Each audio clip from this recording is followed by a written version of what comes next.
What's up, guys? We're back with another Evangelion Robot Spirits review, taking a look at the newest Evangelion Test Type 01. This is the version with the slightly darker color scheme, so it's more purple and brighter green. And then this is also the version that is now coming with the Spear of Cassius from the end, spoilery alert, I suppose, of the movie. So we've got her here in the kind of standard Robot Spirits EVA line packaging. So you've got a big product shot on the front, you've got product shot on the spine, and then sort of like a vignette on one spine, and then the back of the box gives you all kinds of product shots, showing how it moves, what it comes with, as well as that little hexagonal window to give you a little bit of a peek at the figure inside. So let's do it.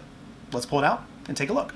And here we go. Out of the package are Evangelion Unit 1 from the end of the Rebuild movies. So this is basically a recolor, and then the pack out for the figure itself is a little bit different from the regular Unit 1 that I reviewed last year. So there's some stuff that this one doesn't have, but there's one key accessory that this version does get that actually, well, is important for that end of the movie type setting. So, you know, if you've seen the movies, you kind of know what I'm already talking about here.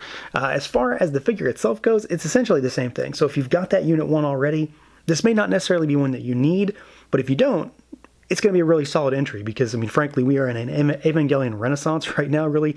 Tons of toys at any given time, and they've all been really solid, and I was really happy with this figure to start with. All of them, really. I've had a lot of fun with all of the Robot Spirits for Evangelion this past year, and this one is no exception. So let's see what she can do, see how she moves around.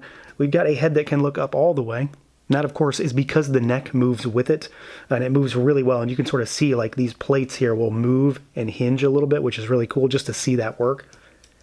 Head goes down really far because the neck, of course, moves again. You got tilt side to side, bobble all the way around, all that good stuff, full 360. The mouth does open as well. The shoulder plates, the pylons will move a little bit up and down, in and out, but then they mostly go side to side. It's for covering that joint there, ball jointed into the back of the arm. The arm itself has a little bit of drop down. You do have a butterfly joint there, slight, but it's there. And then you've got it's not really a bicep swivel, it's a upper arm swivel. So the whole upper arm swivels forward. It does not go backward really, but it goes forward. And then you've got double jointed elbows for a range about that far. And then you've got swivel at the top of the elbow. We've also got ball hinges for the wrist. Where's that hinge? There it is. So up and down, and then, you know, orient the hinge however you need it to, and then it goes all the way around with full 360-degree rotation. The chest plates will open, so they've got hinges on them. You've got a little bit of torso twist here, and this is where one area where it's kind of limited, but it's not, but it sort of is. So all of these plates work in conjunction to let the thing move, but they also will eventually get in the way. So it only goes so far, but it works well enough. It's never really been a problem for me. Backwards, about that far, a little bit of back kick. Forwards, though, I mean, like all the way. Perfect. No issues there. Legs will drop down, and then they can go out. Well, you might have this issue. So if you try to go too far out, you're going to pop it off the ball peg there, but you can get it to go out pretty far. In many instances, it just kind of depends. Like, I feel like I'm gonna break it sometimes, but it goes out about that far. Probably never gonna need to do that, but you can. You can kick forward. Let me get that arm out of the way. You can go forward all the way. Like, that's as far as anything's ever gonna go. And then it also goes backwards really far. You can twist up at that thigh. We've got double jointed knees. They go all the way back. And then you've got a moving kneecap here. So this hinges a little bit also. The ankle protector does move as well a little bit. It's on just a little peg there to kind of hide that joint. But you've got full rocker down here at the ankle. You got really good hinges. And this thing will help. This one actually gets out of the way. It doesn't really hinder that movement. And then you've also got your toe articulation. So, I mean, exceptional range of motion on this thing. It moves really well. I never had any issues with the first one that I had, or the the prototype unit, or the Unit 2.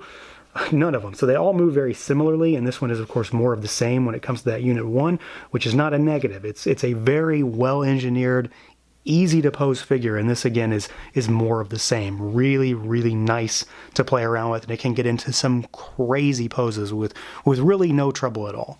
Now, as far as the aesthetics go, again, it's a repaint figure. Well, a remolding. It's not even paint. It's a remolding of colors in most instances here. these are the same figure. They should be. That's not really a negative. They should be the same figure, basically. So we've got darker purples on our new figure, lighter purples on that first one from a year-ish ago.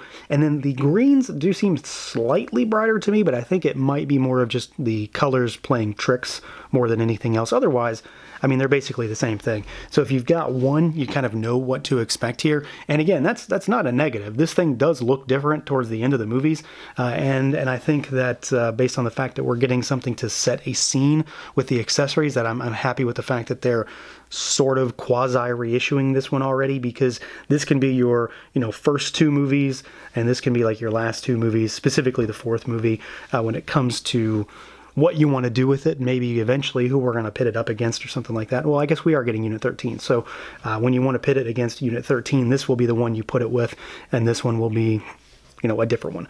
But it is a great looking figure. Like, I'm really happy with the way this looks. The colors are super, super saturated and vibrant. What paint this thing does have, because honestly, there's not tons and tons of paint on that, which is pretty normal for a Robot Spirits. They are not known for being caked in paint. They are generally molded plastic that honestly has never been too much of an issue for me, but it does have some. We've got like this sort of metallic sort of graphite color gray on the back for the spine. You've got all of this orange, and the green just clashes with the black and the purple that it has, and I think it looks great. Scaling looks really good, I mean, within its own line, because there are a couple suits that are a little bit bigger than this, like the Unit 8 that we got already, and the beefed up Unit 2 that are going to be a little bit bigger than this one. But as far as like your standard EVA unit, this one works really nicely. You've got, the metallic gold on the eyes. I do love the fact that the mouth can open, and you've got those sort of gnarly teeth almost in there with the red for the inner part of the mouth. Looks really great.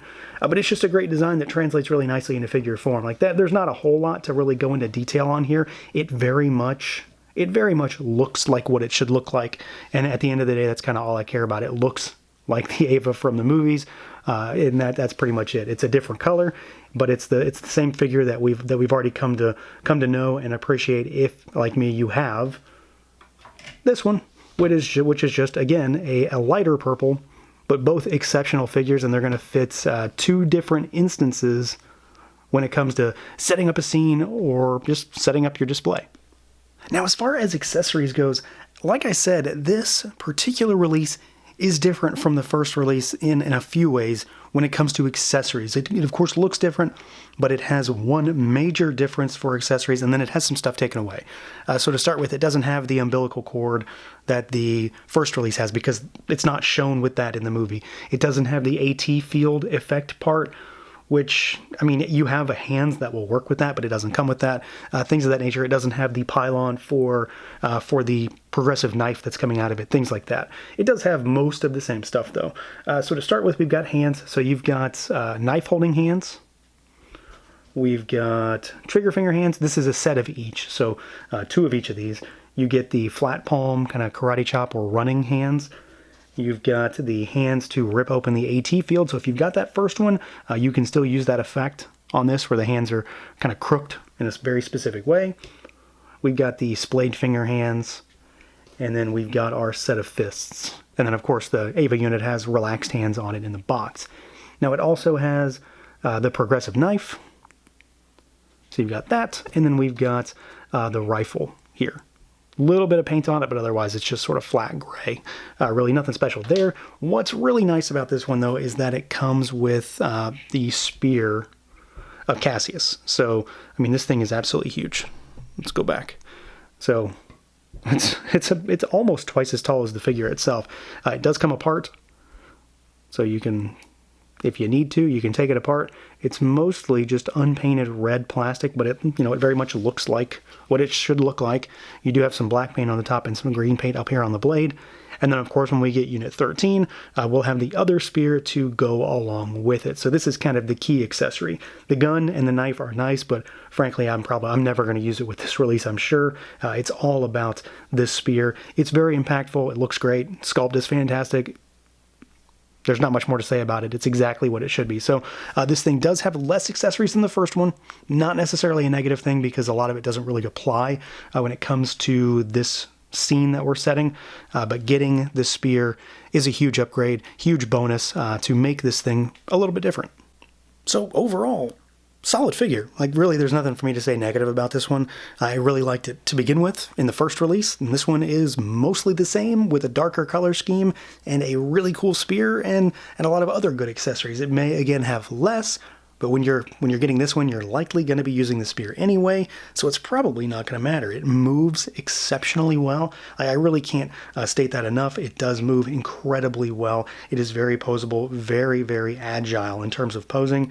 And then, of course, it looks fantastic. It very much looks like the source material, and I think they did a great job. It's another instance of a solid Evangelion robot spirits coming out, and I'm really happy to get this one to put up against Unit 13 whenever that one comes out. So that's going to do it for this look at the Bandai Tamashii Nations Robot Spirits Evangelion Unit 1 Test Type Renewal version. Let me know what you guys think. Feel free to like, comment, subscribe, and share, and until next time.